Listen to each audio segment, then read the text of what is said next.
Welcome to Truth and Company Podcast. I'm your host, John the Truth Dioria, and today we have a very interesting podcast. And the reason I say that is, first off, if if you get offended easily, or if you're a Karen or anything like that, basically just shut the podcast off now. I don't want to deal with the emails or the DMs or anything like that. We're going to talk about some topics that some it might touch some people's heartstrings, and that's good. It's about education, and we're going to get educated today. And so, as a society, we have a tendency to judge people on everything. We're a very ignorant society, plain and simple. And today we're going to talk about a few of those issues. So, like I said, if you have an issue listening to the truth, then stop the podcast now.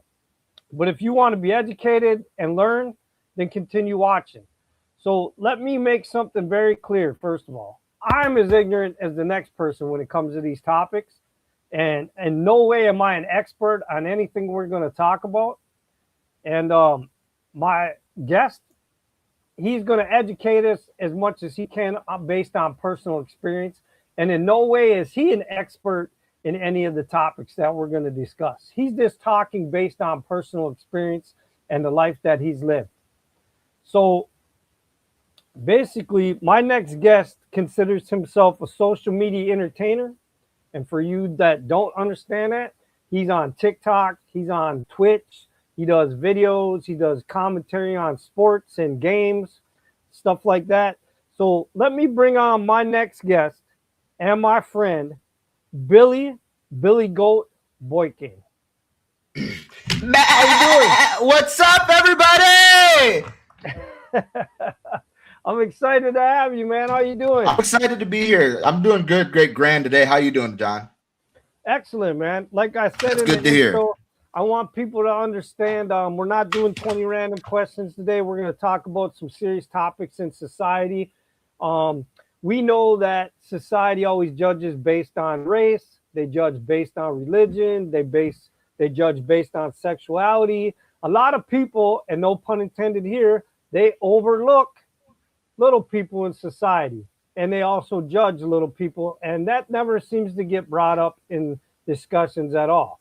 So we're also going to talk about that today. So our main three topics are going to be talking about biracial, being biracial, being a little person, and you being a Muslim, and those three things that you not only you get judged on in society every day, that a lot of people get judged on, because as a society we're just ignorant and we're uneducated. It's that simple. And when you're Right on. uneducated, sometimes people just, they get aggressive, or they just want to ignore things. And, and sometimes people get accused about being prejudiced or racist because of that. And it might not even be, it's just the fact that they're ignorant. And they just don't want to learn. I agree with But you. first off, I want to talk about your you say that you're a social media entertainer. So I just explained that a little bit, but explain that to the viewers a little bit, exactly what you do more in depth. Well, so social media is taking over everything. Everything is just at the click of our hands now. So TV is obsolete. Cable shows are obsolete. Unless you're the older generation that was grandfathered into something like that, that's all obsolete now. Everything is right at the click of our hands, whether it be Facebook, YouTube, TikTok, Instagram, and then there's many more apps that I don't even know about and that they're still coming out with. So social media is definitely taking over that kind of entertainment platform. So I feel being anywhere on social media, whether it be clips, whether it be skits, whether it be live streaming, whether it be any kind of thing, you're telling your jokes live on a platform, you're showing off your work, you're showing off your art, whatever it may be. Social media is definitely the place to do it now. And I'm trying to get my foot in the door in the social media entertainment world. And you're mainly on TikTok and Twitch, right? Yeah, that's where it's easier to post on those two. And if anybody wants to go to your sites, I have them both going across the bottom of my screen during the entire podcast. They can log in during the podcast or after, check out some of your clips. So on Billy TikTok, Goat with two eyes, by the way, guys. Billy Goat with two eyes. Two eyes. The Billy Goat with one eye was taken. hopefully I have it. Is it correct on the bottom of the screen? I think No. I see one eye, but that's fine. Two eyes. They'll see Okay. me. They'll find Okay. me. But anyways, so explain to me what you do exactly on TikTok. You do kind of like voiceovers, little skits. So on with TikTok, I like to do I like to do the lip syncing green screen videos with like it will relate to life scenarios. Like my thing is throwback scenarios. What it was like growing up with a strict mom, what it was like growing up with a sibling, what it was like doing whatever back in the day, and then I reenact that with a green screen video. I'll pick whatever on Google. Like I want it to look like the McDonald's playroom in the background, and I'll that's my green screen.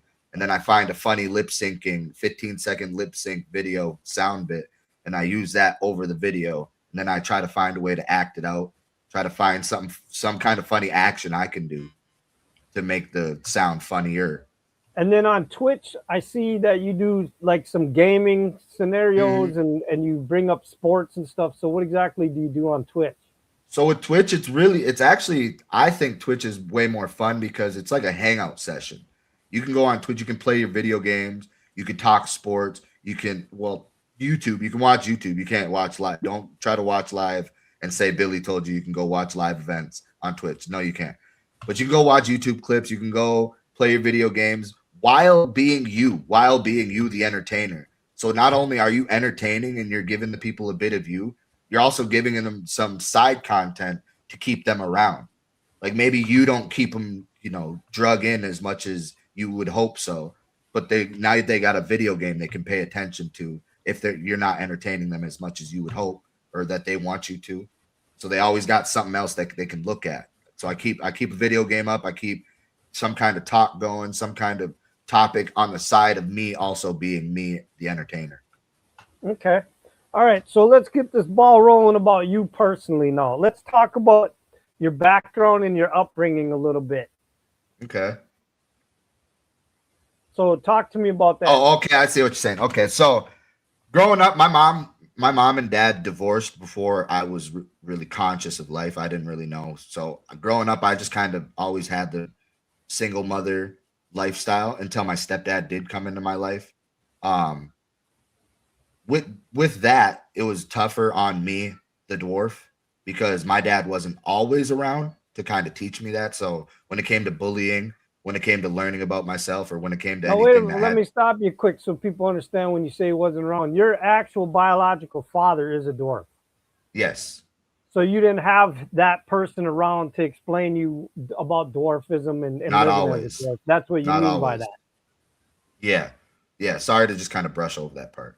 So yeah, my father, who is also a dwarf, wasn't always around. He had his days, he had his weeks, and he had his summers, but he wasn't always around. So it was harder on me growing up to try to figure out who I am.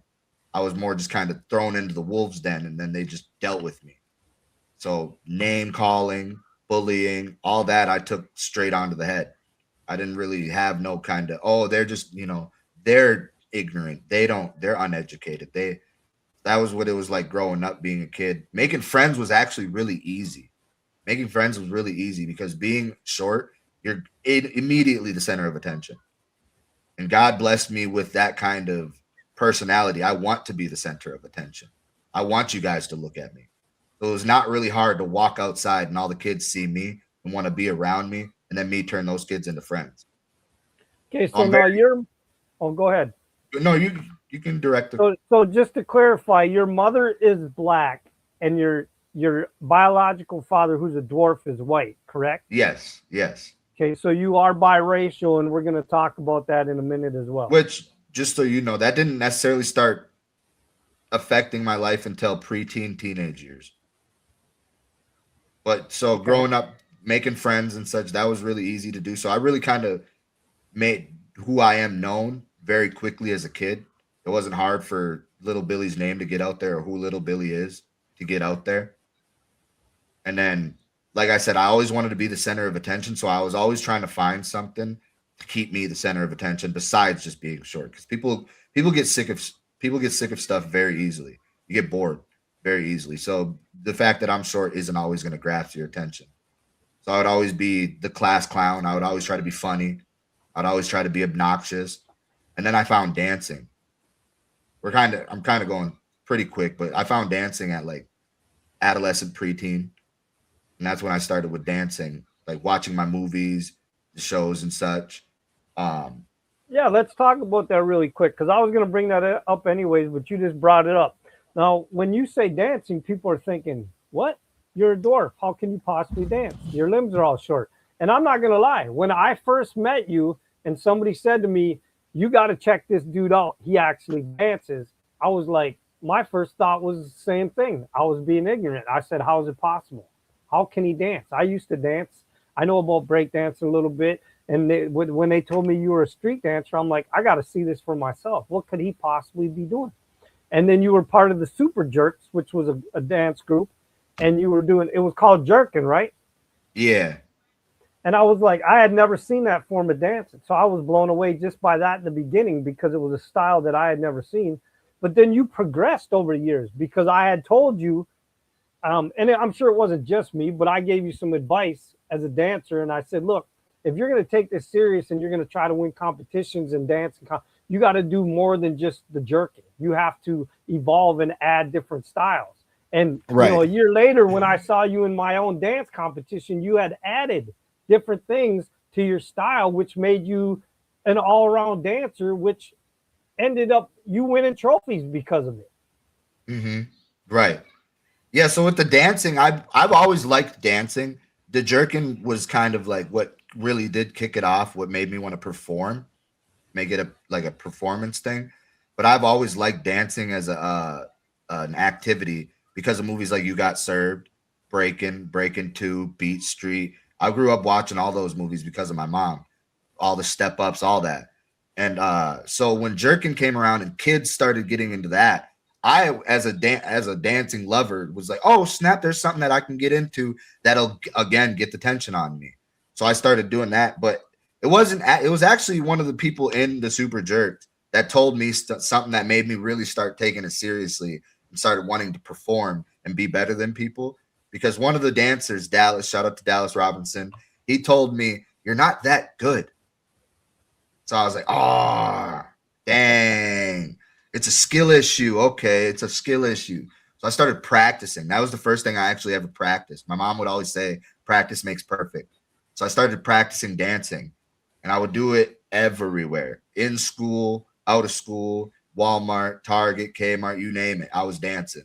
I was trying my best. And then I started performing. I started doing the videos. That's when you heard of me. Hey, you got to check this kid out. I was putting my name out there with the videos, with the dancing, the competitions. You called me for Hillside Days.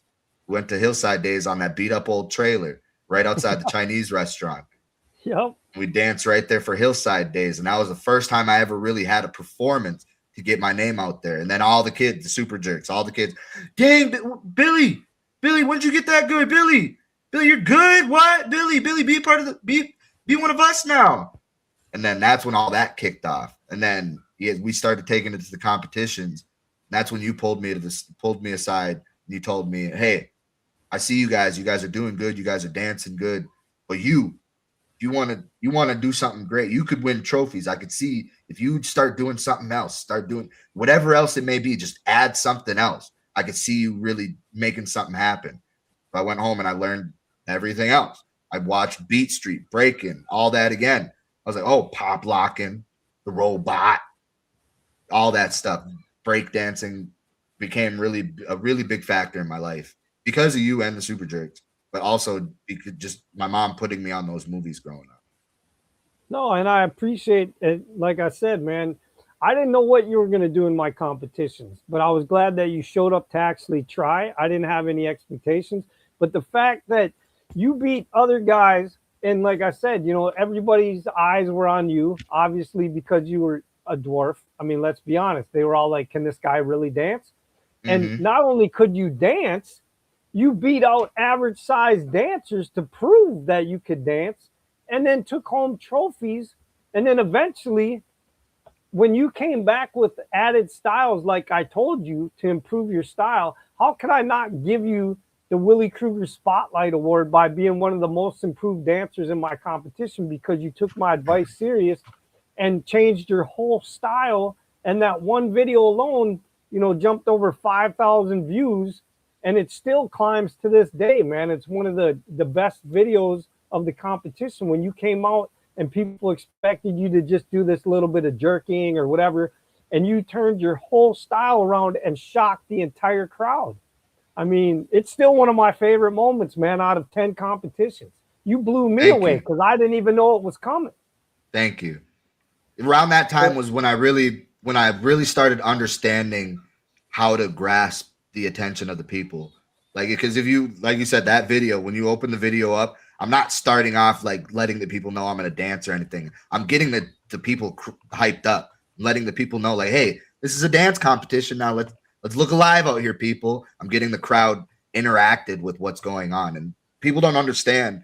If you're a dancer, if you're a performer or anything, and you do it in front of people, get them interacted, get them involved, get them however you can, get them involved in the show, because then it makes the show more real to them. They and I realize there's no, and I think that you broke a stereotype. I really do because, like I said, a lot of people assumed because of your size and your limb sizes, they thought, well, how good can this guy really dance? He doesn't have the ability to do moves that the average person can do. And I think you fooled everybody. I think you made everybody look stupid by assuming that, including myself. right. But which was great because not only, like I said, did you prove us wrong, you brought it to a whole nother level and won trophies and then won the ultimate, spotlight trophy award as well. So, I mean, hey, good for you. I mean, you broke a stereotype, as a dwarf when people said, well, how can a dwarf actually dance? Well, I mean, you proved, and that should show other little people as well that, that they can do it as well. So, I mean, but anyways, let's get to that right now. Let's talk about your dwarfism a little bit. I want to get on this topic and educate some people. And like Of me and you were course.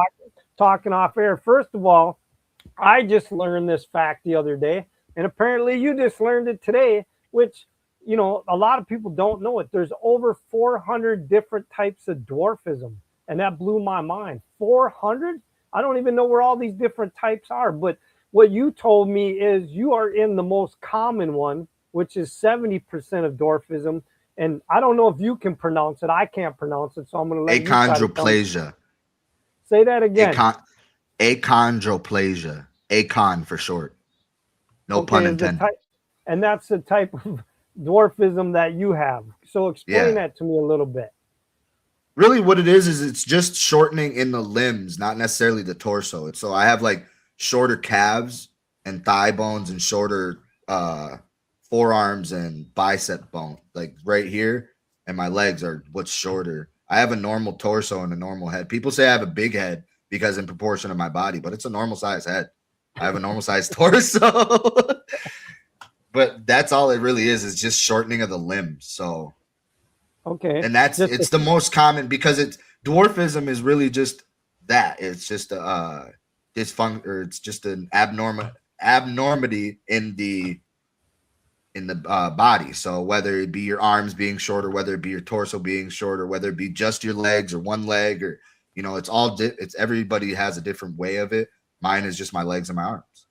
okay. And actually, I also just learned, and we talked about this off air, that actually it's considered a disability in society. Where so some dwarfs can get benefits, and if you ask, some can actually get a handicap placard. Correct? Mm-hmm. Yeah. So now, do you have a handicap placard? Yes.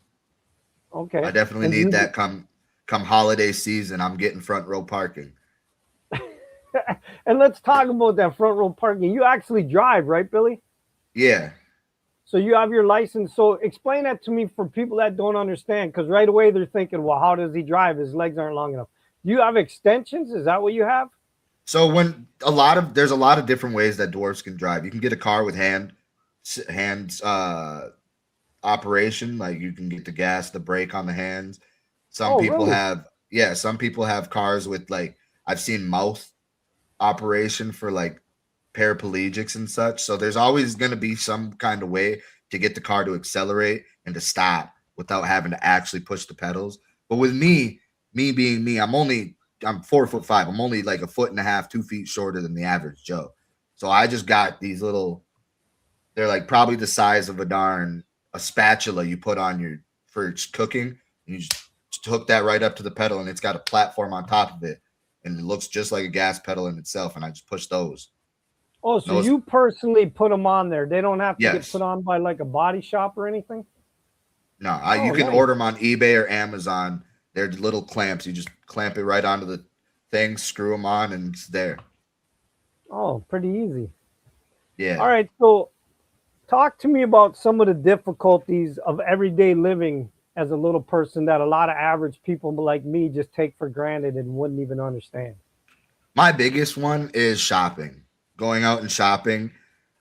I feel like everything I need, eat, use, scrub with, all that is on the top damn shelf.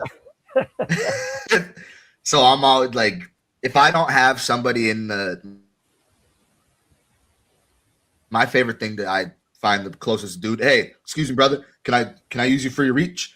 And they come over and they grab whatever they. But if I don't have them around, I've used some pretty crazy ways to get whatever I need off the top shelf. If I can find an object around me that's like long enough, I'll just scoop it right off the top shelf. It comes flying down. I'll catch it. If that, I'll take the I'll take the Walmart cart, turn it sideways. Like I'll flip it over sideways, make it a platform, climb up on it, and I'll grab whatever I need. I've done, yeah. So there's some pretty crazy ways I've gotten whatever I needed. That's just shopping. At home, I'm still short when I get home too. They didn't, like you said, they didn't build a house for me to be short. My house is tall, so I got to use a step stool for everything. Like my microwave is on top of my fridge. Don't ask why, but it's on top of my fridge. So I got a step stool up top to my microwave. Some stuff that's in my freezer, I got to jump on the stool to get it in the back of my freezer. In washing dishes, I got a little step stool that I kind of stand on to wash dishes. Do Cooking you on the have stove, one of all that. those? Do you have one of those reacher things that you grab things with? Mm-hmm. Yeah, I definitely got a reacher grabber. I got a couple of them actually. I don't necessarily need them that bad, like for reach, because if I'm on a stool, I'm pretty much right there. But for some stuff, yes, I definitely use. I'm not too proud to say I use a reacher grabber. But I mean, in society, sometimes, like you said, grocery shopping gets difficult for you. Is it sometimes when you, as a grown man, when you're out doing things and you have to ask for help or you got to, is that sometimes embarrassing for you to have to do? No, for a while, for a long time, I'll say till I grew up, till I matured. You know what I mean? Till I stopped giving a crap. It did bother me. Sometimes I would go without actually getting what I needed because I didn't want to ask somebody or there wasn't somebody close enough, and I didn't want to go grab somebody from out of their world to come grab it for me. So I'd be like, we don't need that today. So that I've had those moments where it was embarrassing. It was kind of but when I grew up, when I realized like, we're all gonna die one day, or I'm never gonna see these people ever again, what's it to them to take 10 seconds to grab this from me? Sometimes, a So I'm lot gonna of the give. times, like, go ahead. No, go ahead. No, I want to hear. I was gonna Go say a ahead. lot of the times because I'm so known, because people know who I am so much. A lot of the times I ask somebody, "Hey, will you grab this for me?" They know me. They're like, "Oh, hey, what's up, Billy? Yeah, sure, I'll grab that for you." So that honestly, that takes a lot of the embarrassment out of it right away. Because them knowing me, them understanding, like, "Oh, it's little Billy. Yeah, I got you. I'll help you out, little Billy." But compared to it being like, one of your friends that I might not know, if I seen him and that is kind of like, "Hey, sir, I'm sorry to bother you. Could you grab this for me?" So let me give you an example. Like I just went out Thursday night and I watched Brad Williams, the comedian, on stage, and he brought up an example of something like that he actually had to go through. And he said like an average guy stayed at his house for the weekend and he changed his shower head setting. So then when he went to get in the shower, his shower head setting was changed and he can't reach the shower head setting. So he actually had to call a handyman and pay $65 for a guy to come to his house just to change the damn setting on his shower head. So that's what I mean. If you go through simple little things like that as well, right? I had a roommate at one point, and I would definitely have to move around the shower, but I never had to. I would just put my life at risk, and climb up to the shower head and do that, standing on the sink in the damn bathtub, trying to change the shower head. I would definitely do that. I ain't calling to pay $65 for that, but I definitely have dealt with that. Yes. So give me a few other examples in society where you have to deal with, like you said, gross shop and the shower head. things that we as average people just take for granted every day. The credit card machine, when you go and you pay for your stuff, not all credit card or debit card things go and they face you. Not all of them do. Some of them do. Sometimes I'll see, like, I'll be trying to pay for it and I got to go tippy toe to look at the screen. And I'm sitting there paying for my stuff, and the lady will try to, like, oh, we're sorry. Here, we'll try to push forward. And it won't go forward. No, you're fine. You're fine. And I got to pay like that. And I got a line full of people behind me. I already heard the little 8-year-old behind me. Why is he so little? And I'm up there trying to pay for my stuff. Well, have you ever wore extensions in your shoes? No. No. Platforms, is that what they're called? No, you've never done No. that. Just like to as a give yourself joke, little maybe power? with my, but never like for life. No. Okay. I've been offered. I go to Doc's gym. Doc, when he was alive, he actually told me that. He said that platforms in my shoes would help with my flat-footedness and maybe give me an extra couple inches walking around. Okay. So I want to talk about terminology a little bit, because some people might not understand when you're referring to a little person, which words are okay and which words are offensive. So are any of them offensive to you, you personally? When I was younger, midget was offensive because I didn't understand it. And it wasn't because somebody told me that it was offensive either. It wasn't like my mom told me, yeah, if somebody calls you a midget, they're being mean to you or nothing like that. It's how people are using it. Like, oh, there's a midget right there. Like, what do you mean by that? You know, so that kind of shit would offend me growing up. Now it's the bee's knees now. Who cares? But growing up, there was definitely something like that. Like, it's a midget, or it was more just how it was used or worded. You know, calling somebody the N-word is supposed to piss them off because of the history behind the word. But calling somebody a midget isn't necessarily supposed to piss them off because there's no history behind the word. It's more, how are you using it? Like, Okay. you're throwing it at them like an object. Like, hey, midget. And it's like, So I got a name. So personally, you're okay when people describe you or they refer to you as using any of the terminology. Then you don't have a problem with any of Well, it. if you're going to describe me, I am a dwarf. That is the scientific correct term. Like, if you look up midget, there's not going to be a picture of me or anybody that looks like me that pops up. You know, but if you look up dwarf, I just prefer to use the term little people, right? but Exactly. that's okay. Yeah, that's a good term too. Like, little people, that explains us as a whole. But there are other little people that aren't dwarves. You know what I mean? Like, Okay. they're Okay. just short people. But if you're describing me and the people that look like me or have what I have, that we're just dwarves. Okay. Little people are dwarves. So give me some things that as a society that we can do better to help dwarfs in society. Greet them, just like you would greet somebody you don't know. Hey, how you doing, sir? Greet them. Just, hey, how you doing? If you want to take it as far to ask them their name, ask them their name. You know, they're people too. They have, they have desires to be friendly with people too. They have a day too. Ask them how it's going. You know. Do you feel that the average people walk right past a lot of dwarfs, including you, and just ignore you, like they're not, like they don't even see you? They walk past us definitely, but they don't ignore us. They acknowledge us, but not like I said, they don't greet us. I everywhere I go, my sister, who is probably as tall as you, my sister is an average person, and she's a taller of the like, she's considered tall.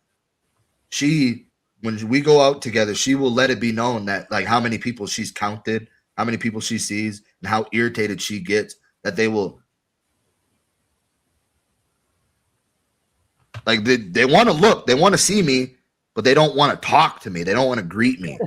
You know what I mean? I've seen even people catch a quick picture, you know what I mean? Which that necessarily doesn't bother me, but it's like, you don't know me. You're going to go show this picture. You're going to go talk about me. You're going to go explain me to your friends. And that's all you can do is, I seen this short person. But what was his name? What was he like? What did he do? What? what's to him, you know? It's just that's all they see is a short person. Like I'm a monument, like I'm a statue. So give me some examples as a dwarf that you've been discriminated against in society. Discriminated or Well, yeah, like just just like yeah, go just ahead. the way people have treated you because of your size. I mean, that they wouldn't treat you that way if you were an average size. Just how like when people treat black people, because they're racist or whatever. Well, same thing with because you're a dwarf, people have treated you specific ways or whatever. Give me an example of that. Um there's a lot of silly ones, but it's if you like if you think about it, it makes sense. Like growing up, being out and about, going to like the stores or something, I would get a French vanilla cappuccino, right? And somebody would tell me, "Hey, that stunts your growth." Like, okay, cool. Being a grown ass man, smoking a cigarette, I can pay for it. I bought them. I don't smoke no more, but when I would, hey, that stunts your growth.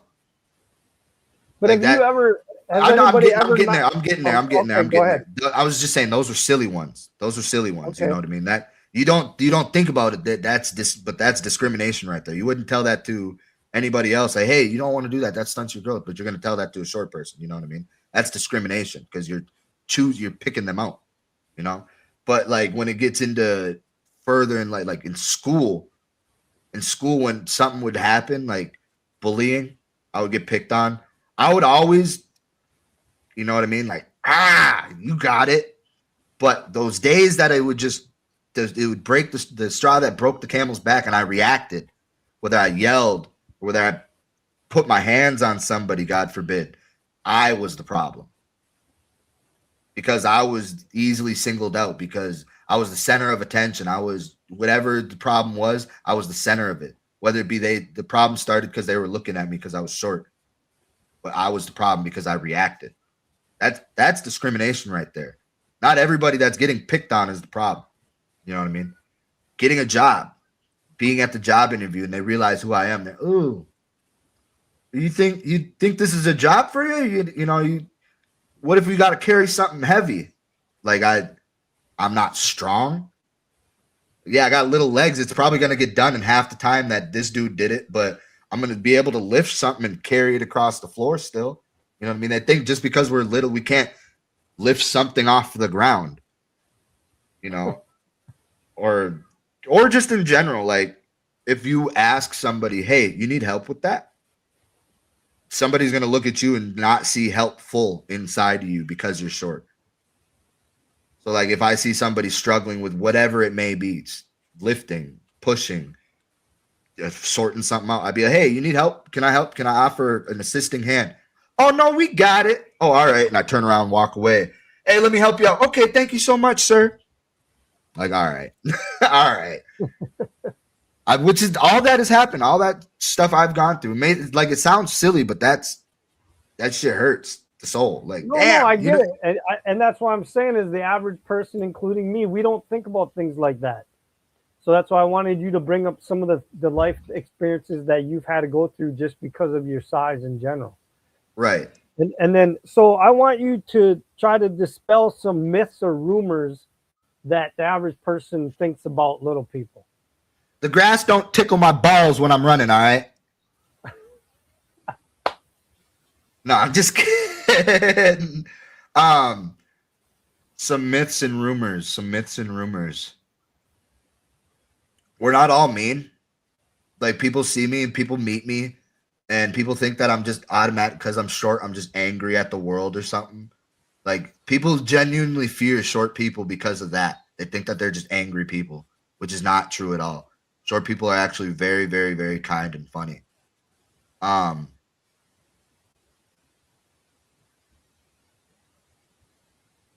You don't all find a pot of gold. yeah, that too would.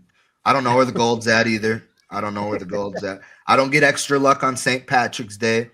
You know, rubbing my forehead on St. Patrick's Day ain't gonna give you any luck. You pinch me, I'm gonna beat you up just like anybody else beats you up. So no, Oh, you just brought up. that too. Don't think little people can't tussle. That's a big thing with me. Okay, this might not be on this. People see me all the time and be like, "You want to wrestle? Can I pick you up and throw you? Can I, whatever it may be, physical wise? Do not think just because I'm 4'5", I bench 170 pounds. That's me plus a 9-year-old kid. I would pick one of these gentlemen up and throw them. Just because I'm little doesn't mean that I'm not capable of being strong. Don't think a little person can't whoop your ass. My grandpa got his ass whooped by a little person. God rest his soul. But he got beat up by a little person. Just don't think that it can't happen to you, because it can. Don't go egging on a little person, and then when that little person whoops your ass, I'm not saying he will. I'm not saying it's a definite, but they can. And then don't go pointing the finger like, oh, we are all angry, bad people. No, it's not like that. So speaking of that, there's actually a phobia. I don't know the exact term, but that people are scared, and they have a phobia that they're scared of little people. Have you ever encountered that in your life, where somebody, just because they saw you, freaked out and was scared?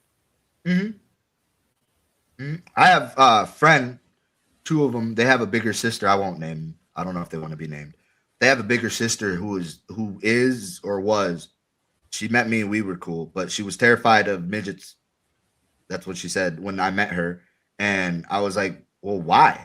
Like, what's so scary? She said, I don't know. Like, I don't know either. So I can't tell you what it is that they're scared of.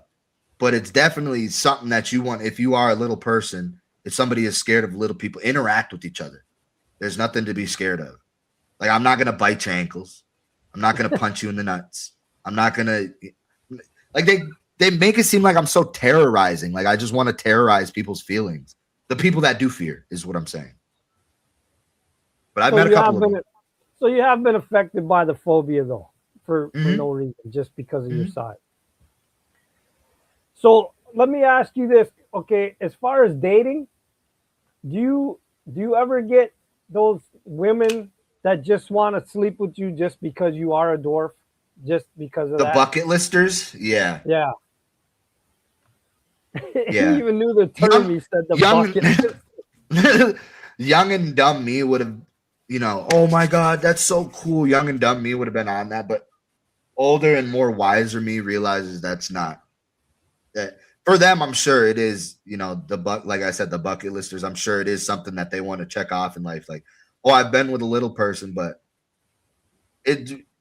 I have a big heart. I love big. If me and a female text 3 times in a day, I already got feelings for her. So I can't be somebody's bucket list choice, because I might fall in love with you. You might leave me. So being in a community that doesn't have a lot of dwarfs, do you communicate with the dwarfs that are in this area? Because I know there's not a lot. I mean, I've personally only met 5. I don't know how many you know in this area, but do you guys communicate?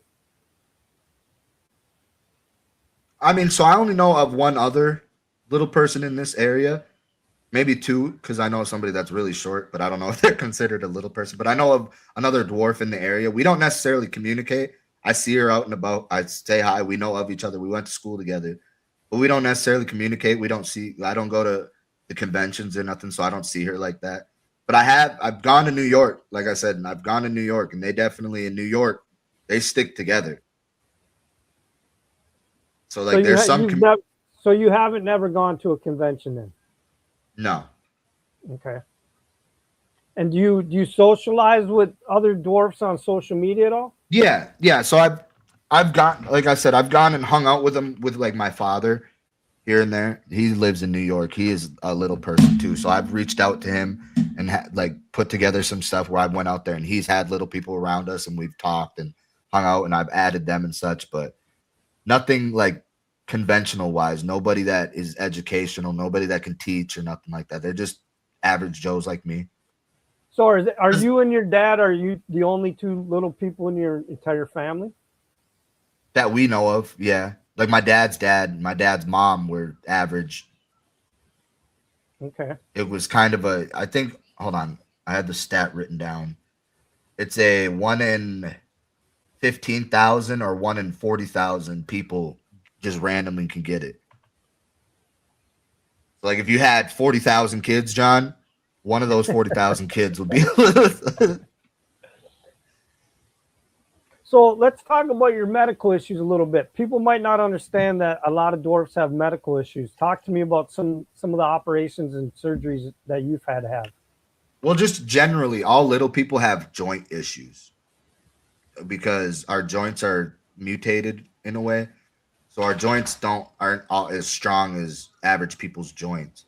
So my joints, just naturally, my joints been hurting since I was like 10.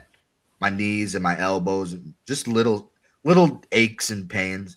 But with me, I have what's called spinal stenosis, and not all little people get it. It's like with little people, it's like a 1 in 100 thing. But what it is it's a paralyzing disease. Sorry, where your spinal column, the two bones around your spinal cord, are narrowing and they're pinching the spinal cord. And that started for me when I was like 19, 20. And so I got through my whole childhood all the way up until 18. I was cool. I got to dance and all that. When I turned 19, I started feeling like some tingling in my toes and such. Went to the doctor, and the doctor told me it is genetical. So I got it from my father. He just he didn't have it. He didn't get the but I did get it from him because of being a little person.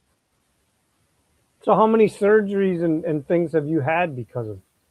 I had one surgery in 2017, was a decompression surgery. They just sawed a bunch of my spine bone off and pulled that off, and that decompressed the nerve inside.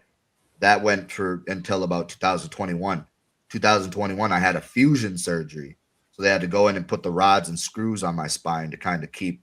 They did more decompression, but put rods and screws for some more stability and integrity. And then in 2024, I had neck surgery because it's all the way up my spine from the top of my neck to my tailbone is all one day is going to be pinching in some way or shape or form. So my neck started pinching and I felt it in my fingers. So I had to get fusion in my neck too. Okay. So have you now I know this is going to be a funny question, but I know it happens. Have you ever been mistaken for a child? Mm-hmm. Yeah. And Some of then it might be jokes. Some of it might be jokingly. But I've been like in areas, a mall or something like that, or something, and people have like tapped me on the back, like, "Hey," and I'll turn around and be like, "Oh my god, I'm so sorry. I thought you were a lost child." I turn around, I got a full beard. Can I help you? They're, oh my god, it's an adult. Or like, have you ever been asked to leave an establishment because they thought you were just a child by yourself or anything like a club or a bar or they didn't think you no, were of age? no, but I was like 18, 17 at an amusement park one time, and I went to get on, and I didn't have facial hair at the time. I was clean shaven, and I went to get on a ride, and they asked me if I would go get my supervisor or guardian. I was like, "What do you mean? I'm an adult. Like, I want to get on the ride. The ride. I'm 2 inches shorter than the thing." They're like, "No, you need a guardian." I was like, "I am my guardian."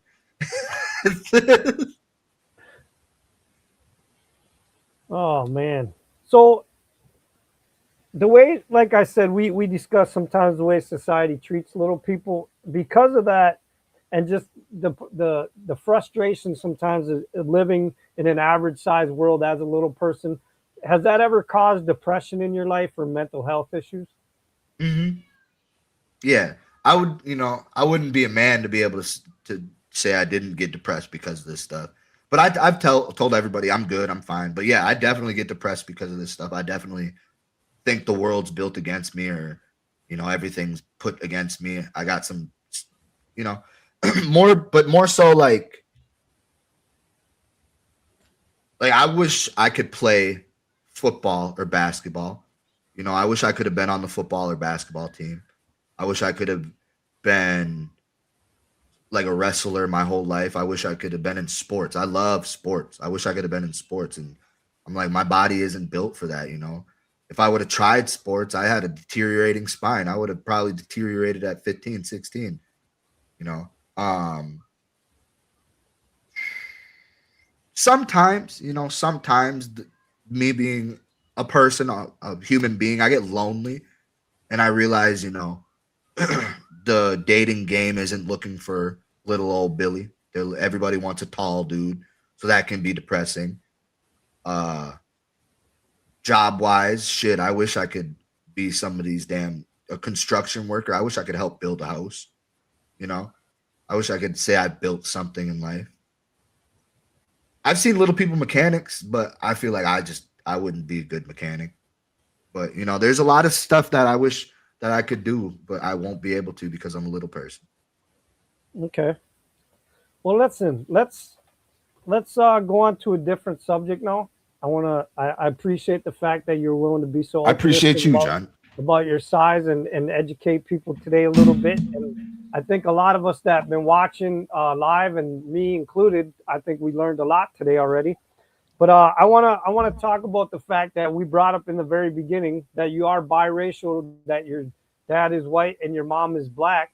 So that's another issue that you've had to deal with in society. I mean, even though you honestly you don't even really look that black, you know what I mean? So I'm sure sometimes you pass strictly for white, but I mean, what type of issues have you had to deal with being biracial in society?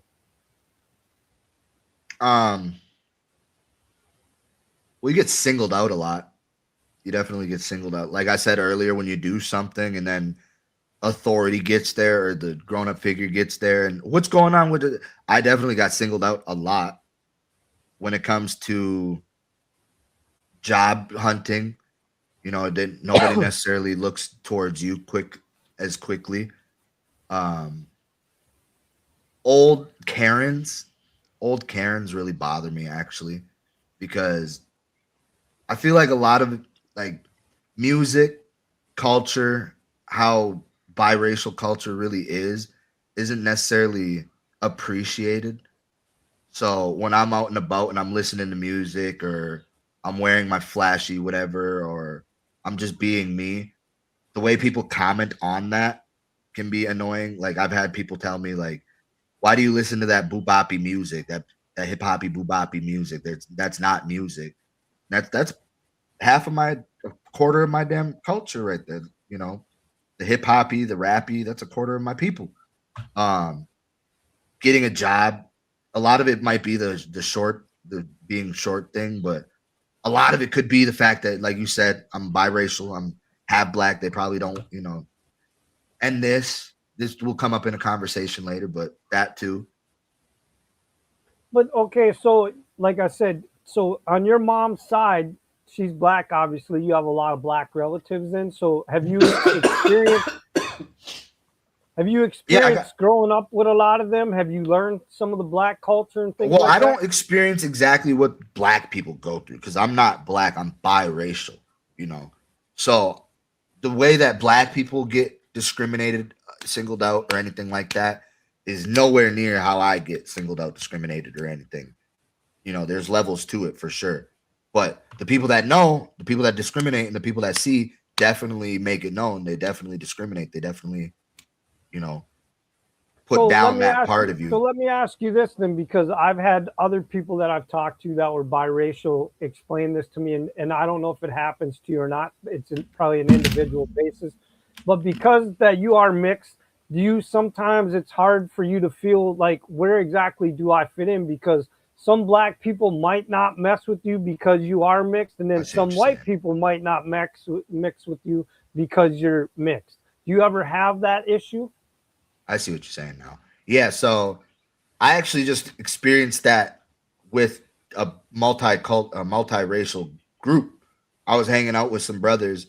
We were having dinner together, and I was eating the food or whatever. And they told me it was brothers. It was black brothers. They told me as I was a white guy. They said I've never seen a white guy put hot sauce on his food like that. Like I like hot sauce.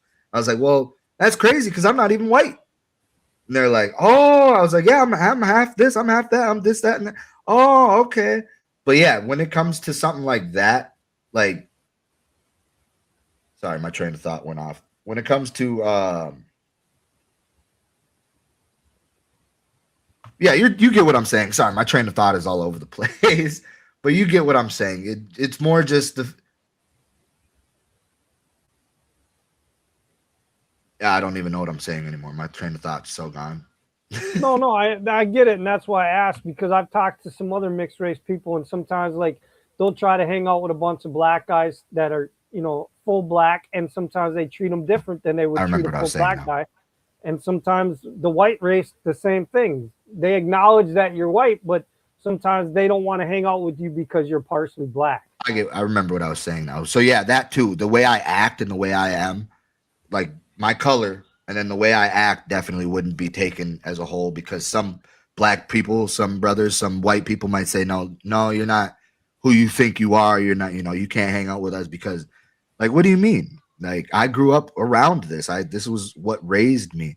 Some white people, if I'm out and about, in public at a coffee shop or at an event, a concert or anything like that, the way I talk, the way I act, I can definitely see them distancing themselves from me because they think I'm confused or something.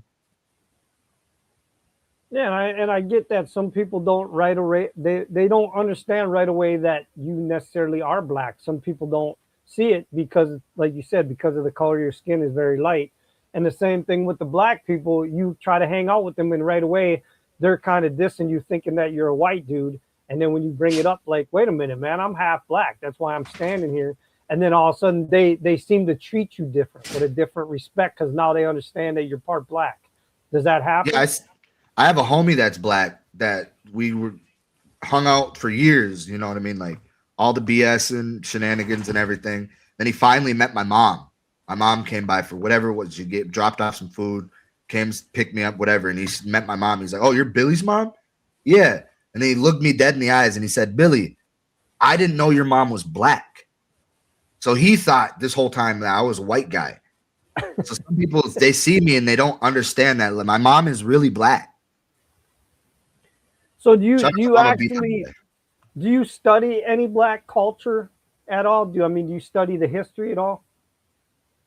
No, when it comes to culture and stuff, which we will talk about, I try to just educate myself more on my religion. Okay, yeah, and we're gonna get to that in a minute too. Um, so can you do you have any examples of anybody being actually racist to you for being black or mixed race?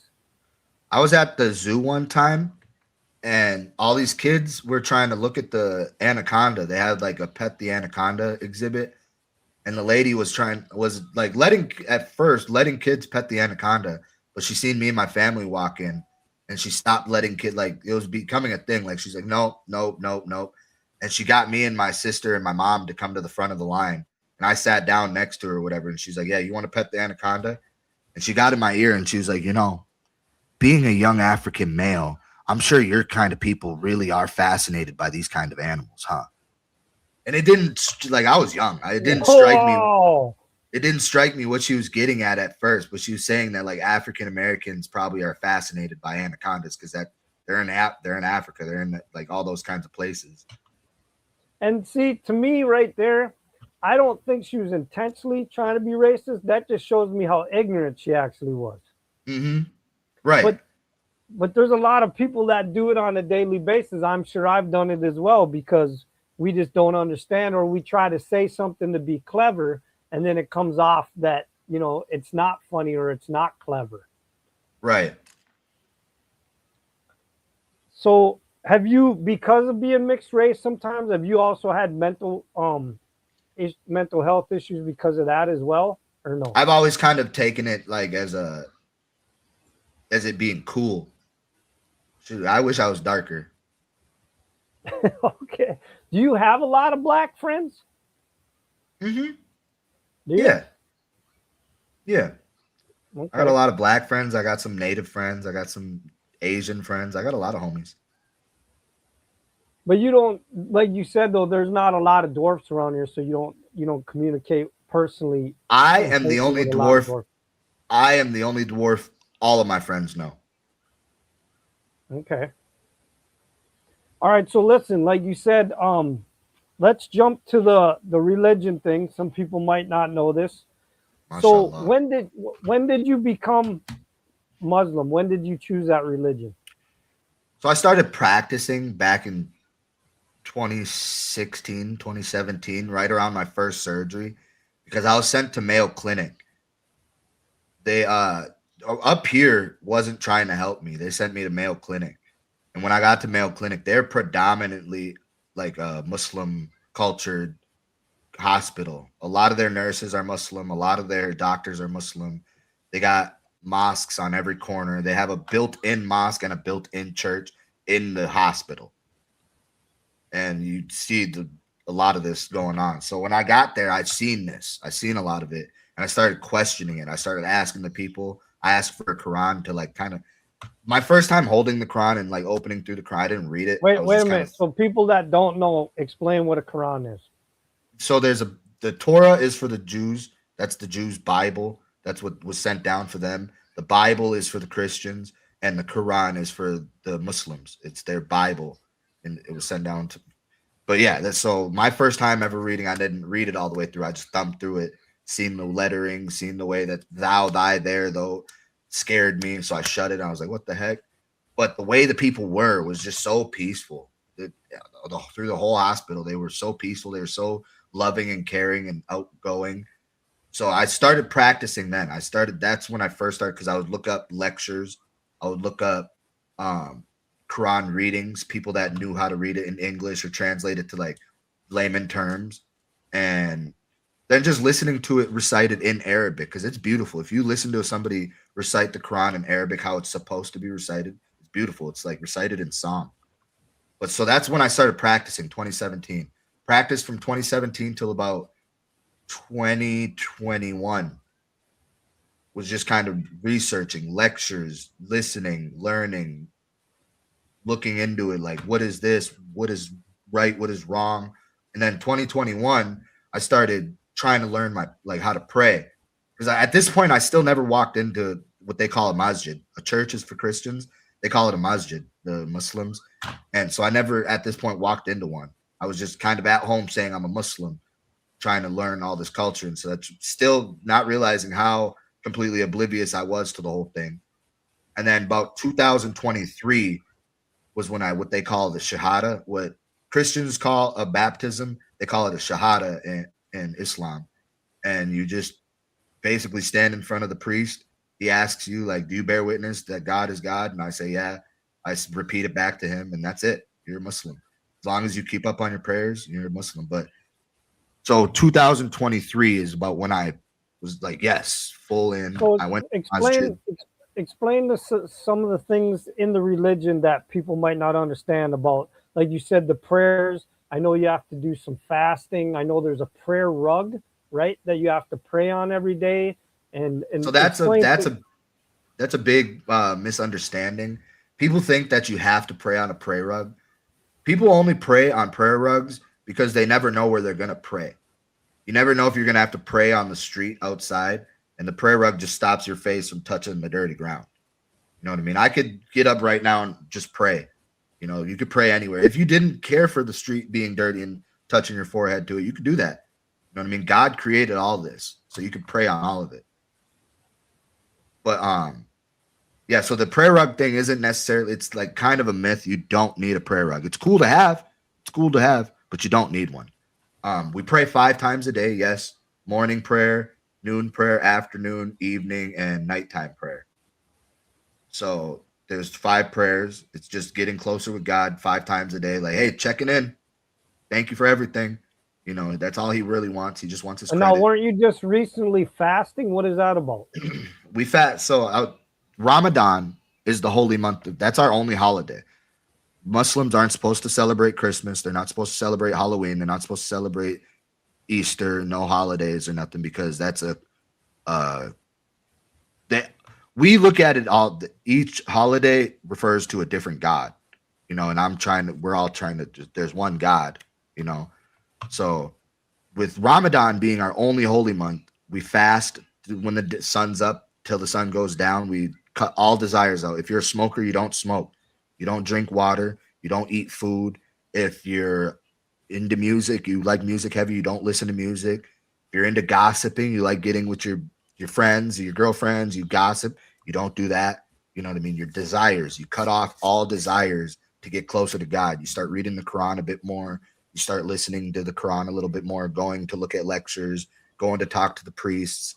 It's more getting rid of worldly desires, things that you feel like you need to do, and doing something that you spiritually need to do.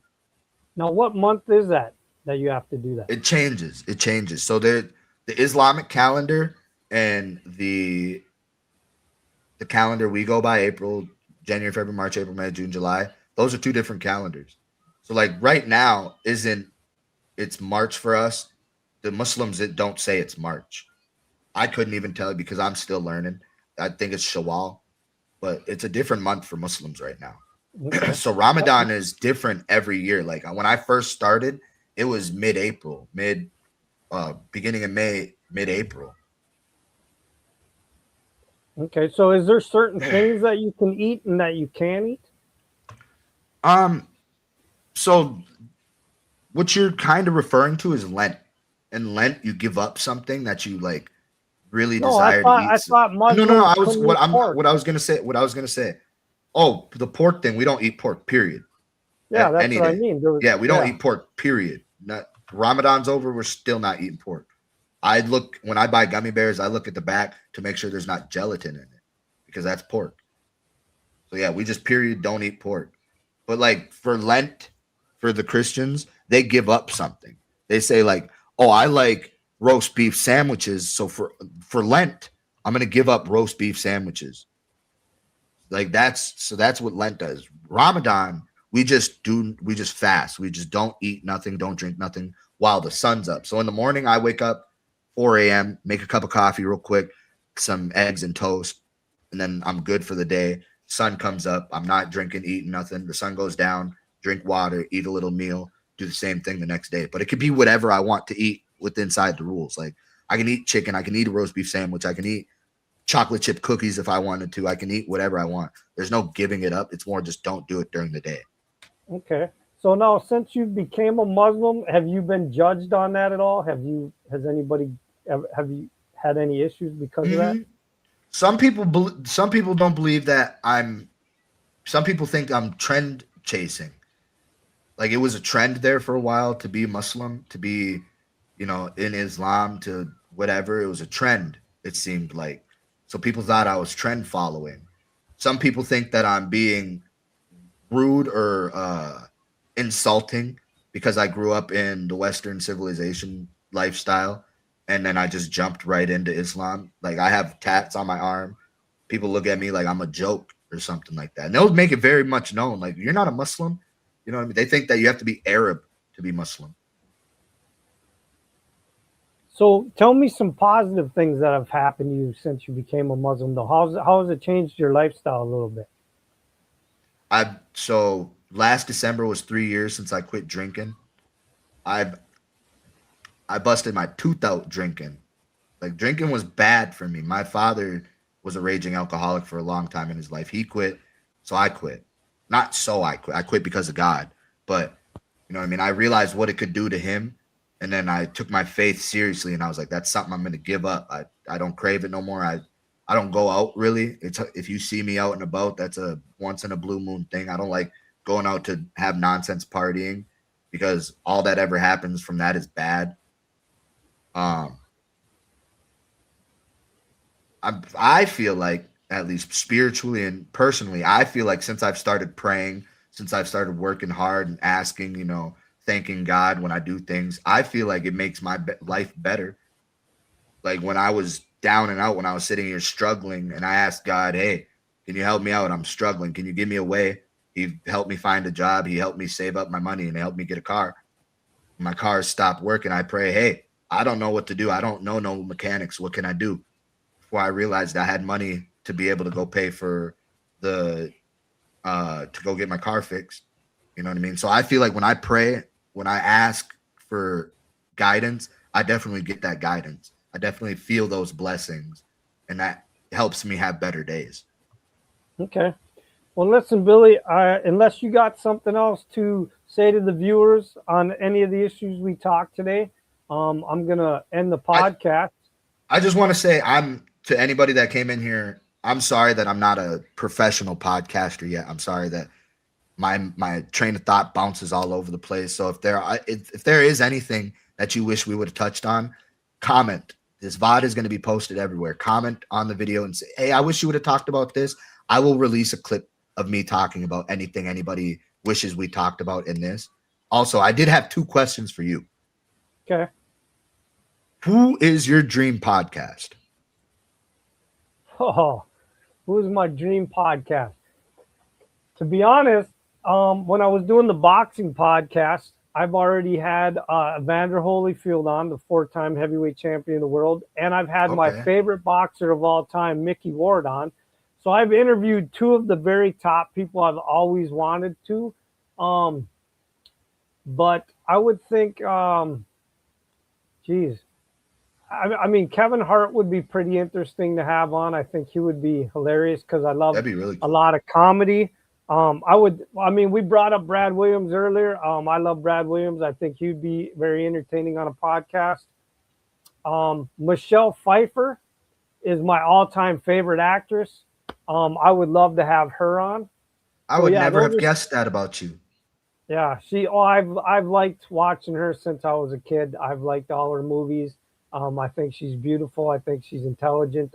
That's awesome. She's one of my favorite actresses of all time. So yeah, she'd be somebody in the comedy world. I love stand-up comedy. I love comedy movies. So probably a lot of them. And like I said, Michelle Pfeiffer. Sports-wise, I've always loved Joe Montana. So Joe Montana would definitely be a great one to have on. I was a huge Joe Montana fan, even though I'm a overall Packer fan. I've always been a Joe Montana fan. My grandma, who might be watching this right now, she's a 49er fan, so she'll probably like that answer, Joe Montana. So listen. And then I have one more question. Hold on. One more question. Go ahead. I'm sorry. What is your favorite or your biggest accomplishment in anything you've done? You've put on dance competitions. You've helped boxing events. You've helped concerts. You've been a photographer. What is your biggest accomplishment? Watching my son grow up and not growing up the way I did. His mother was a saint, honestly. I mean, she's not a perfect person by any means, but she raised my son right when I wasn't around for quite a while. And for the fact that my son doesn't get arrested and that my son doesn't get himself involved with the law. Shout out to you, Marcus Diaria. And he went to college and he became a videographer and he's doing great out in LA. I rode the bus with your son. I rode the bus with your son in high school. I couldn't be prouder the way my son has turned out and the things that my son has done. So, yeah, even if I had just a small part in that, that is probably my biggest accomplishment in life is my son. Awesome, because if anybody knows me, there was almost a small window where that I wouldn't have been able to have my son. So I'm lucky that my son is even here today. So other than that, career-wise, probably the dance competition is a huge thing that I put on my own with sponsors for 10 years. I think that was a huge honor to my cousin Willie Kruger. I'm very proud of that and everybody that participated in that. And photography-wise, the fact that I've had photos on billboards and newspapers and stuff all over the world as far as Ireland, and the fact that I made it on TV and shot a boxing match on ESPN and CBS Sports Network are probably 2 of the biggest accomplishments. Good job, John. Really good job. And then just the fact that I get to interview people like you on my new podcast, and then I got to do all these boxers when I was doing the boxing podcast, including around 60 world champions, is just, I mean, exactly. To me, this is just fun.